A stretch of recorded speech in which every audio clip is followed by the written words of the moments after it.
આ તરફ જૂનાગઢના પૂર્વ ડેપ્યુટી મેયર ગિરીશ કોટેચા ફરી એકવાર વિવાદમાં આવ્યા છે। મયારામ આશ્રમમાં ટ્રસ્ટી પદને લઈને તેઓ વિવાદમાં આવ્યા છે। કોટેચા આશ્રમના ટ્રસ્ટી તુલસીદાસ બાપુના પૂર્વ ડેપ્યુટી મેયર ગિરીશ કોટેચા પર આક્ષેપ રજૂ કરાયો છે। ગિરીશ કોટેચાને ગેરકાયદેસર ટ્રસ્ટી બનાવ્યા હોય તેવો આક્ષેપ થયો, ત્યારે કોટેચાની નિમણૂક સહમતિ વિના જ ટ્રસ્ટના નિયમોનું ઉલ્લંઘન કરીને કરવામાં આવી તેવું બાપુએ નિવેદન આપ્યું છે।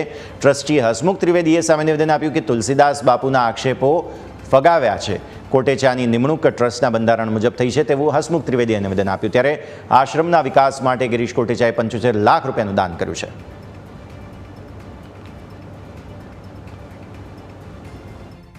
और यहाँ तो मयाराम बापू संस्था थी, किसी से पैसा नहीं लेना, फ्री पढ़ाना, फ्री रखना। अब तो यहाँ हॉस्टल जैसा हो गया, विद्यार्थी पैसा इतना पैसा दे विद्यार्थी यहाँ थोड़ा आएगा।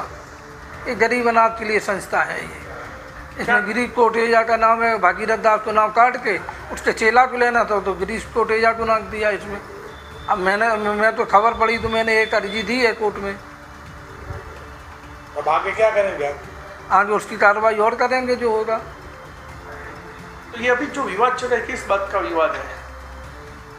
ये विवाद इसी का, वो तो मनमानी करने का, उनका कोई बात नहीं मानते किसी की। तो हमको खबर पड़ी तब मैं उधर से आया हूँ।